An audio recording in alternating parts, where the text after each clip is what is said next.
Nasa linya po natin live via Zoom si Senator Sherwin Gatchalian. Good morning po, Senator, and welcome po muli sa Super Radio DCWB. Good morning, Isa. Good morning sa ating mga tagapakinig. Salamat po sa inyo pong pagpapaunlak sa amin ngayong umaga na ito. Sir, bukas po ay magbabalik sesyon na ang Senado, maging po ang Kamara. No? Pero sa Senado po, ano po yung mga aasahan ng ating mga kababayan? Ano po yung mga tututukan natin na mga panukalang batas? And hopefully po maging, kumbaga, maaprubahan po sa kapulungan.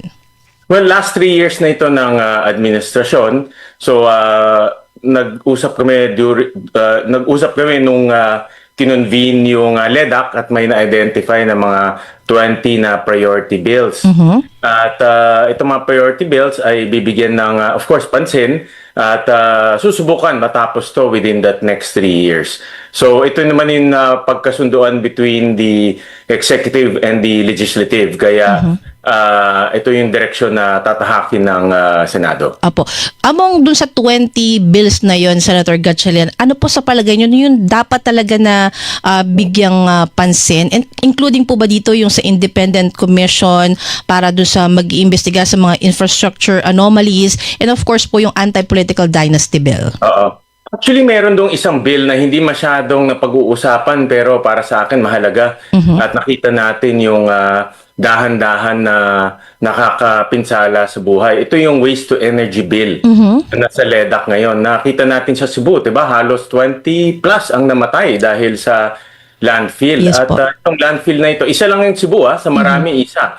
Ang dami pang mga landfill na hindi natin nakikita dahil sa malalayong lugar. At itong mga landfill na ito, hindi lang nakakasira ng ating kapaligiran, kundi nakakasira rin to ng komunidad natin dahil mabaho, yung tawag nila yung seepage, no, pumupunta sa tubig at nakakasira ito ng ating komunidad. Kaya isa ito sa mga personal kong tinutulak para maaprubahan itong Waste to Energy Bill. Pero yung nasabi mo kanina, yung People's Independent People's Commission, ito ay sa alam ko hindi ito kasali sa LEDAC. Although napag-usapan to nung LEDAC dahil nga para sa akin hindi pa rin tapos itong investigasyon sa flood control. Tuloy-tuloy pa rin yung pag-iimbestiga at isang paraan para magkaroon ng tunay na independent yung or independence yung pag-iimbestiga. Magandang magkaroon tayo ng batas para gumawa ng isang Independent People's Commission. Opo. Kayo ho ba, hindi ho kayo nangihinayang dahil po yung Independent Commission for Infrastructure o ICI, nawalan po sila ng 2 commissioners and so far po parang halos wala na rin tayo naririnig kasi mula sa ICI eh. Sa pagkakaintindi ko, ang direction ngayon ng executive ay ibigay nilang sa ombudsman, no? Dahil ang ombudsman naman talaga ang itinalaga ng ating saligang batas sa pag-iimbestiga ng mga ganitong anomalya. So, meron siyang kapangyarihan. In fact, siya, constitutionally mandated na mag-imbestiga ng ganito. Pero ganun pa man, para magkaroon ng tunay na independence. Kasi maraming pagdududa sa isip ng ating mga kababayan. Maraming nagsasabi, hindi naman iimbestigahan ng mga kakampi o mga kamag-anak. Kaya marami rin nagdududa kung magiging tunay na independent itong ginagawa ng executive. Kaya isa sa mga paraan para maibalik yung tiwala ng taong bayan ay magkaroon ng Legislated Independent People's Commission. Ayun, opo. And isa po kasi na-interview po ni Ate Nympha, si Senate President Tito Soto, and kabilang nga po doon sa binanggit ay yung Anti-Political Dynasty Bill. Ang mungkahi po ni Tito Sen, ni Senate President Soto, hindi maipipilit talaga ngayon yung agad-agad po na pagbabawal sa political dynasty o yung sabay-sabay. At sa halip po, ang sabi, simulan yung ban sa political dynasty sa lokal na pamahalaan kung saan po yung mayor, kamag-anak yung vice mayor o kaya kahit yung mga konsehal hanggang sa barangay level. Your thoughts po about it po? Well, isa, nasa saligang batas rin natin yan. No? Klaro sa saligang batas na dapat ang Kongreso ay gumawa ng isang anti-political dynasty bill. Pero sa mahaba ng panahon, hindi nagagawa yan. At aking pananaw, ito personal kong pananaw at obserbasyon, lalo na sa lokal na pamahalaan. Dahil kung magkakamag-anak, let's say, a mayor at vice mayor at konsehal, lumalabnaw o nawawala yung check and balance dahil ang nagpropose ng budget ay mayor, nag-approve ng budget ay sanggunian at Yes. vice mayor, kung magkakamag-anak yun, nawala yung check and balance. So yan yung isang mga nakikita kong problema sa lokal na pamahalaan dahil nga nawawala yung check and balance. So aminado ako na dapat aminado ako na problema ito, no? At dahil nawawala na yung diwa ng yung sistema ng ating check and balances sa local level. Ganun din sa national. Apo. Pero dapat pag-aralan mabuti dahil maraming proposals na iba-iba No? So dapat pag-aralan mabuti kung ano yung pinakamaganda para sa ating bansa. Opo, kasi ang lagi din tanong na ating mga kababayan, Senator Gatchalian, totoo bang uusad itong panukalang ito sa Senado o sa Kamara, knowing po na yung dalawang kapulungan, marami po diyang mga political dynasties. Kayo po, di ba? Kayo, Senator Gatchalian, may mga kapatid din ho kayo sa Tama. mundo ng politika. So, kayo po, sa inyo pong personal na pananaw, may chance ba talaga yung panukalang ito? Ito sasabihin ko at least para sa akin, no, personal na pananaw ko ito, na dapat tingnan rin natin yung kabuuan.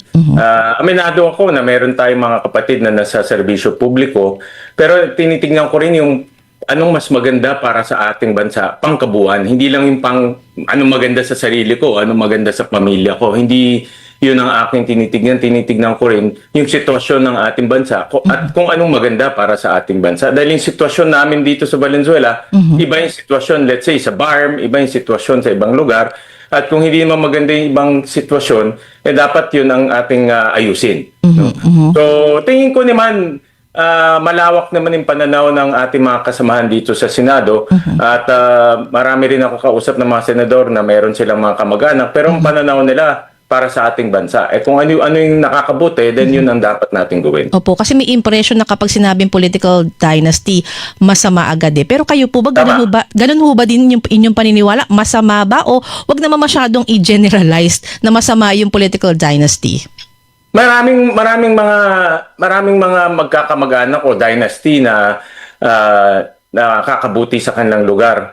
At nakita ko rin ngayon with the age of social media, hindi rin nakakasigurado na kung ang apelyido mo ay pare-pareho, mananalo ka. Marami tayong nakitang mga sitwasyon ngayon. Ako naniniwala ko yung social media isang dahilan bakit ganyan. Na magkakamag-anak, pare-pareho yung apelyido pero natatalo.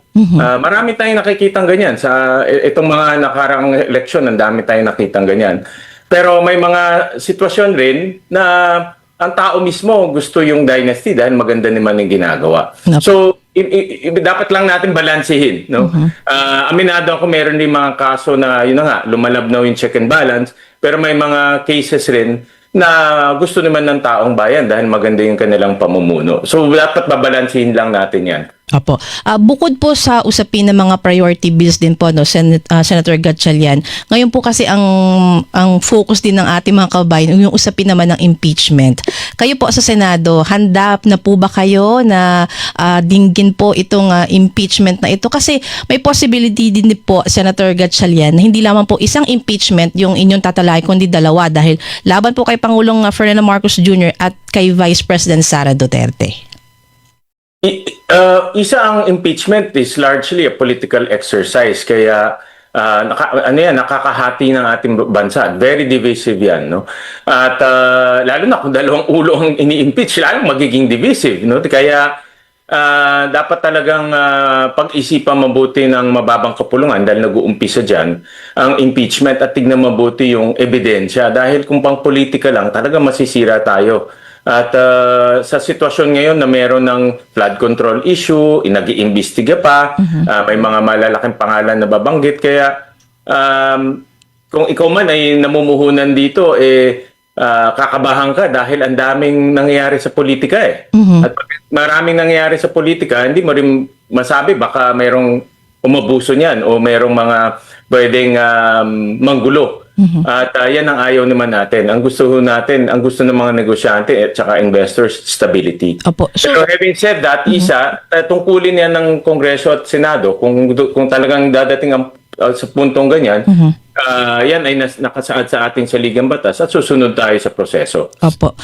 Kayo po inaasahan na magiging senator judge, no? Pero magandang tanungin ko din po kayo kasi kayo po yung chairperson ng Senate Committee on Finance. Kasi isa po doon sa mga grounds na tinukoy doon sa first impeachment complaint laban po kay Pangulong Marcos Jr. ay yung usapin po ng unprogrammed appropriations.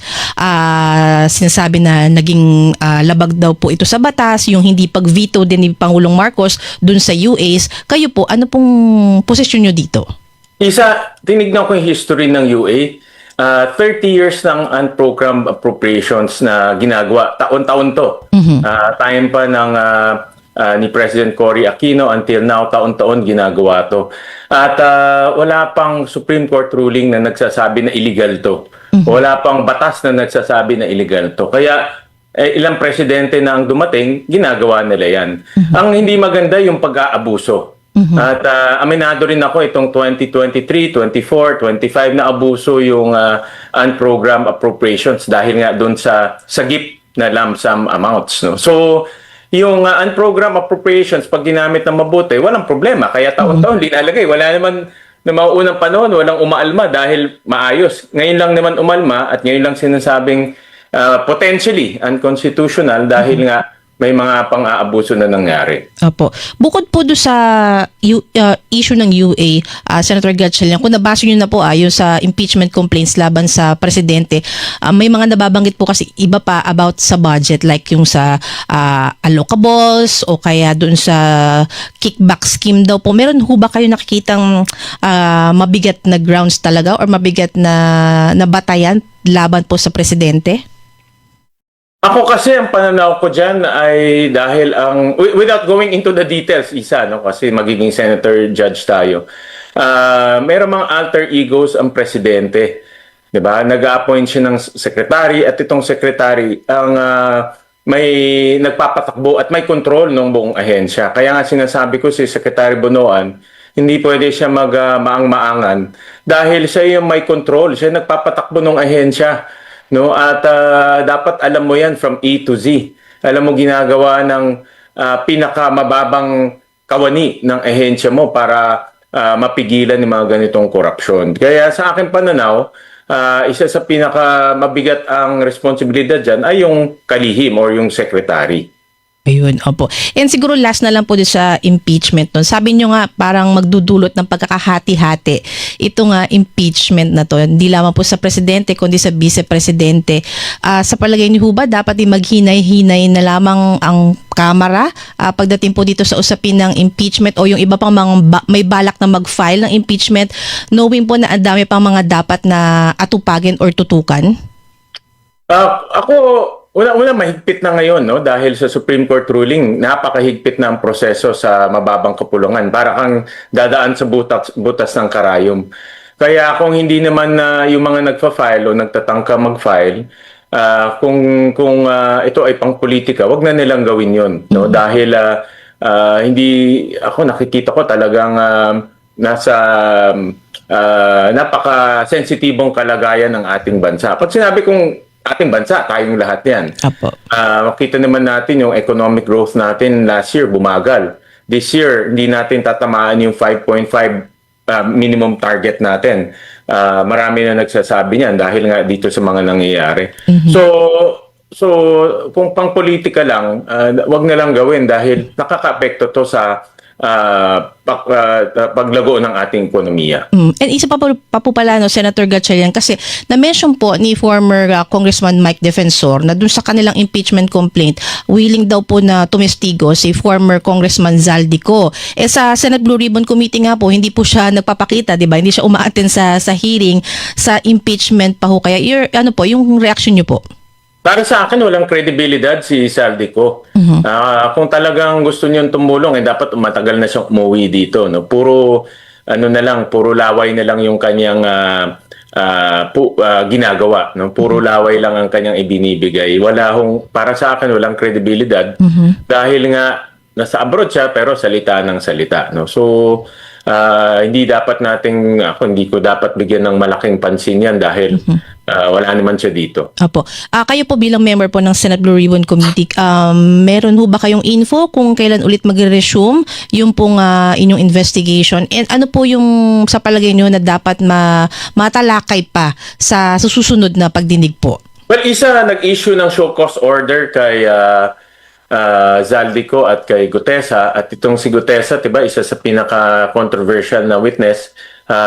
I hope na rumisponde siya dito sa show cause order at sumali siya sa mga pagdinig natin para mabigyan linaw yung kanyang mga sinabi nung una. Apo, kapag po hindi sila tumugon do sa show cause order, ano po yung susunod na hakbang na? Magkakaroon na ng contempt. At pag nagkaroon na ng contempt, maaresto na itong mga ito. Apo. Sa palagay niyo ba, may mga dapat pang kalkalin? Kasi naalala ko, sabi ni Senate President Pro Tempore Ping Lacson, marami pa rin mga nagpapadala ng messages na may mga ganitong anomaly sa ganitong lugar, ganyan-ganyan. May mga dapat pa ho ba kayong kumbaga silipin pa bukod po doon sa mga kasalukuyan na pong dinidiscuss?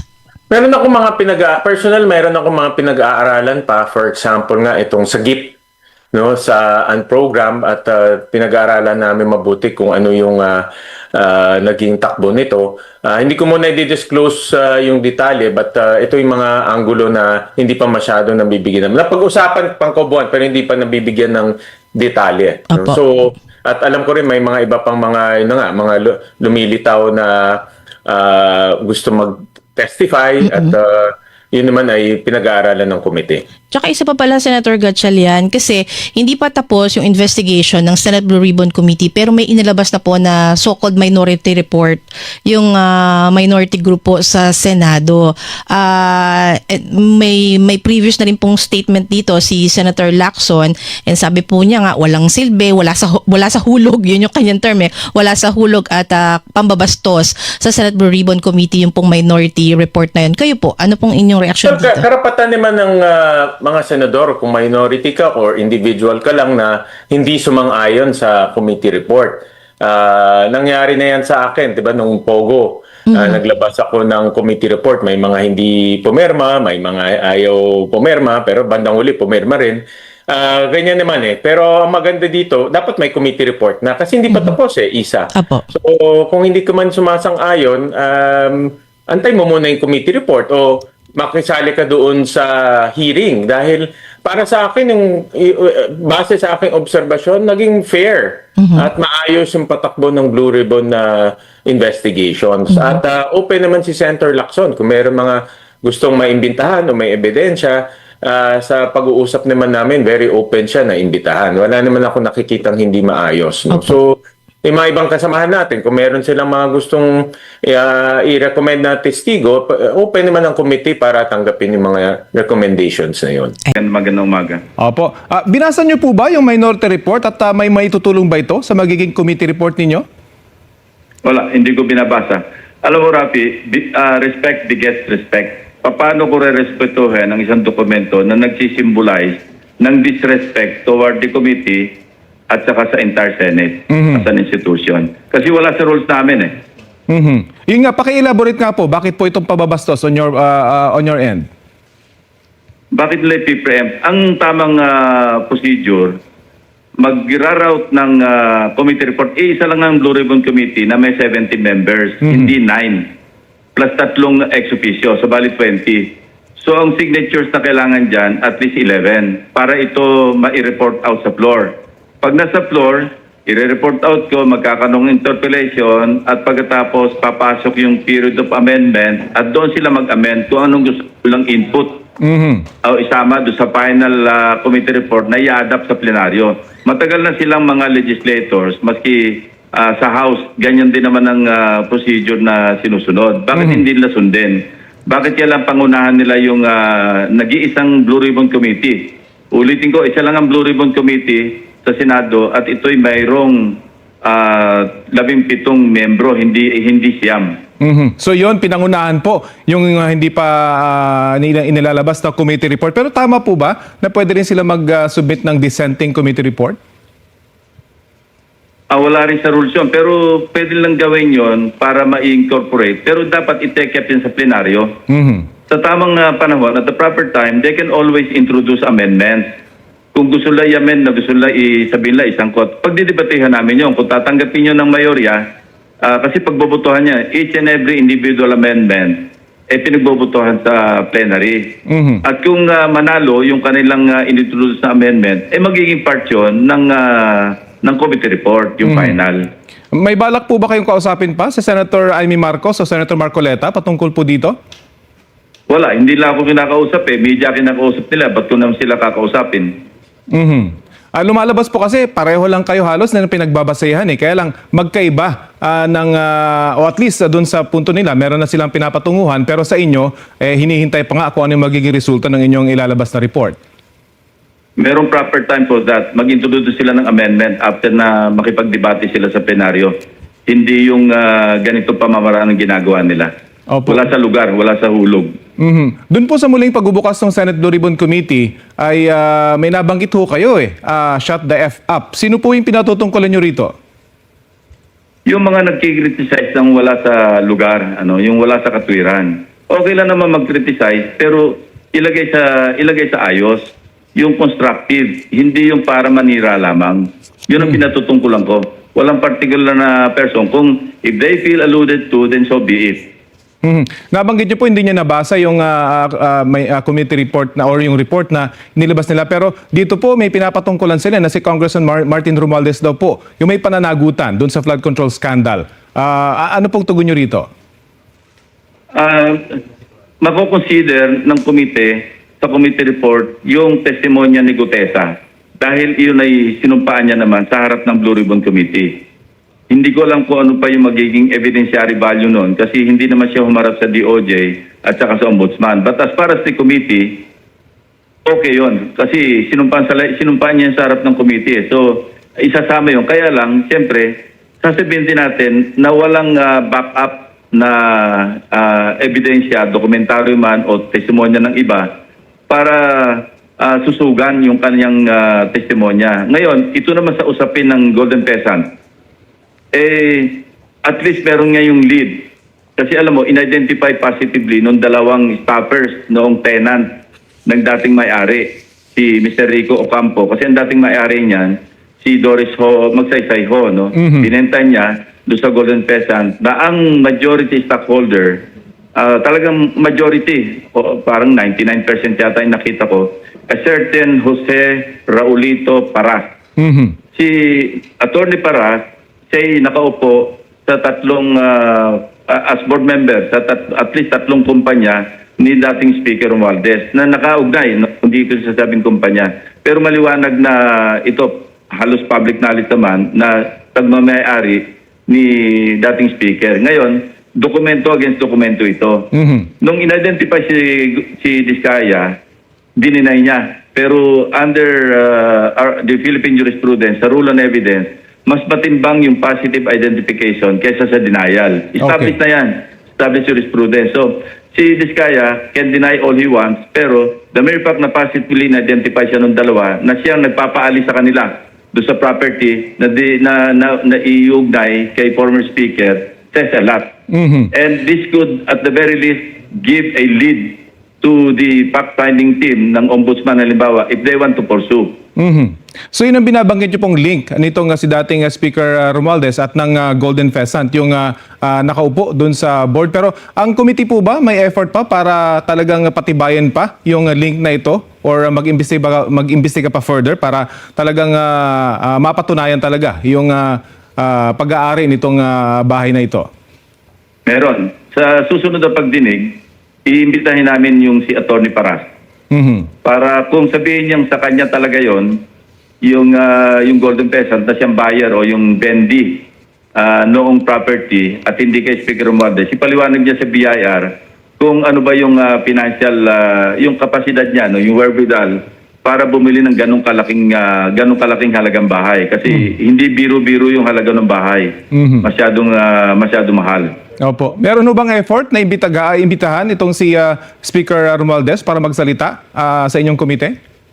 Inibita na namin siya noon kaya lang nag-decline. Hindi naman namin pwedeng pilitin maski sinong miyembro ng House of Representatives dahil nga doon sa time-honored tradition na yung interparliamentary courtesy. In the same manner, Hindi naman pinipilit ng House na mag-imbita ng sitting senator. Mapunta naman po tayo sa Cabral Files. Sinabi nyo na may 5 cabinet secretaries na nababanggit dito po sa Cabral Files. Sino-sino po ang mga ito? Hindi ko masasabi kasi nga ino-authenticate pa yan ng DPWH eh. Pinapa-authenticate namin yung tinatawag na Cabral Files. Ano? Kaya until and unless ma-authenticate yan ng DPWH at sinabing ito talaga ay bahagi ng kanilang official records sa kanilang departamento, pwede sigurong gawing publiko, gawing public yung pag-identify. Hindi lamang nung sinasabing 5 cabinet secretaries, kundi kung sino pa yung nakalista doon. Pero alam mo, Rafi, yung sinasabi Cabral Files na allocables, unless ang motibo para magkaroon ng allocables ay kumuha ng kickback, di ba? Yun, talagang listahan lang yun. Kasi sa NEP yun masasama eh. Ang analogy ko nga dyan, kung ang motibo mo makakuha ng commission o feedback, kaya ka merong allocable, mayan tulad dito sa halintulad dito sa at the very least planned robbery. Pero kung wala naman at ang pakay mo magbigay ng proyekto sa iyong distrito, sa mga constituents, walang problema doon. There's no problem at all. Kasi talagang katungkulan din naman ng mababatas sa oversight na yung nakaligtaan sa NEP punuan sa mamagitan ng mga amendment. Ang sinasabi naman po ni Congressman Leviste, 99% ng mga nasa listahan ay napunta sa GAA. Gaano ho ba kasignificant ito? Hindi ko masabing, hindi ko ma-confirm yon. Kasi nakita ko parang hindi abot ng 99% yung nasa allocable na na-adapt sa GAA. Kasi may mga amendments na pumasok eh. Opo. Actually, sinabi niya po yun doon sa pagdinig. 95% meron na raw mga kontratista at majority or 99% nga ay nasa GAA na raw po. At may imbitahan pa rin po ba siya sa susunod na pagdinig? Si Congressman Leviste? Kung gusto niya mag-attend at magdagdag pa ng kanyang salaysay, welcome siya. Maski sino naman welcome sa committee kasi public hearing yan eh. Kailan po yung susunod na pagdinig, Senator? Sikapin namin kung may puwang next week kasi mag-resume na kami ng session o kaya week after next. Kasi next week, inaasahan ko na matatapos na yung aming partial committee report at plano ko i-report daw sa floor, maski partial committee report, para mapagbutuhan kung ano yung mga portion doon na i-adapt as yung sa bahagi ng partial committee report. Doon dapat nga pumasok yung sinasabi nila minority report hindi sa ginagawa nila ngayon. Doon nila ipasok sa amendment. So ang sinasabi niyo po, meron pa silang tsansa na pag nakukulangan sila, pwede silang dumalo ron at kung may ebidensya sila, doon po ilabas sa mga susunod na pagdinig. Hindi lang sa pagdinig, yung nakapaloob sa minority report na tinatawag, ipasok nila sa amendment at the proper time. Okay. Pagka nasa plenaryo na dinidebate, yung committee report. Makuha ko na rin po yung opinion nyo. Sangayon po ba kayo doon sa mga ginawang state witness? Nag-undergo sila ng evaluation sa WPP, sa DOJ. So, hindi para ako maghusga kung ano yung kakulangan o kanilang qualification because may proseso dyan at may mga requirements na sinusunod. At ang sinasabi niyo po, yung ibang wala pa sa WPP ay pwede pa at may chance pa pag mag-cooperate sila at magsabi talaga ng kanilang nalalaman. Call na ng DOJ yon. Kung may mag-a-apply at sa tingin nila pwedeng tanggap. Tinanong ko nga yun sabi naman ni Prosecutor General Padulyon, pwede. Basta mag-fully cooperate at makakatulong. May mga pamantayan dyan May mga panuntunan na kailangan yung materiality ng kanilang testimonya tapos pwedeng i-corroborate on material points tapos indispensable yung kanilang testimonya para sa conviction ng mas nakakataas na mga personalities at hindi sila yung most guilty. Opo. Napag-usapan din po doon sa hearing yung restitution at sinabing sila Diskaya pa raw yung feeling ay napagnakawan. Ano pong position nyo doon? Tama yung sinabi ni Secretary Vince Dizon, medyo makapalang muka. Kasi ang nakuha nilang kontrata mula 2016 hanggang 2025, period ng 10 years, 207.5 billion. Na-point out ko na ito nung sa isang pagdinig ng Senate Blue Ribbon Committee. Para sabihin sila pa yung pinagnakawan. At saka medyo nadulas siya nung tinanong ko siya bakit naniningil siya sa mga kongresista. Sinabi niya, yun nga, naniningil daw siya. Paano nagkautang yung mga kongresista sa kanya? alam mo, subliminal yon, and that can be pursued. Ang ibig sabihin nun, as a contractor, nag-a-advance talaga siya sa ibang mambabatas o sa ilang mambabatas. Ngayon, dahil nagkagulo, dahil doon sa flood control anomaly, naniningil siya ngayon, nagpapa-reimburse. So yun, dulas ng dila yun eh. Giveaway yun eh. Opo. Ano pong aasahan ng publiko sa mga susunod pagdinig ng Blue Ribbon na committee? May mga bago hubang testigo or may mga nagvo-volunteer pa ba? At nagpaparinig po sa inyo na pwede na sila magsalita? Sa ngayon, wala. Pero yun nga ang ipupurso namin, yung angulo ng yung aspeto ng bilihan ng 30 Tamarin Street sa South Forbes. Dahil kung may na yung kay Speaker Romualdez, pwedeng ipurso yun as a lead. At the very least, a lead. Hindi ko sinasabing enough yun to implicate the former speaker. Pero sinasabi ko lamang, mag-provide ng lead yun sa mga investigators. Kasi hindi naman para kami magpurso nun kasi wala kami sa prosecution eh. Kami in aid of legislation at the same time pwede kami mag-rekomenda base sa mga ebidensya na kuha namin na ipo-forward namin sa mga investigating agencies ng gobyerno. Okay. Yan ang Banatero, walang inuurungan. Pag tama palakpakan, pag mali ay babanatan. Yan ang Banateros, boses ng ordinaryong Pilipino. Banateros ay walang makakaawan, walang inuurungan. Banatero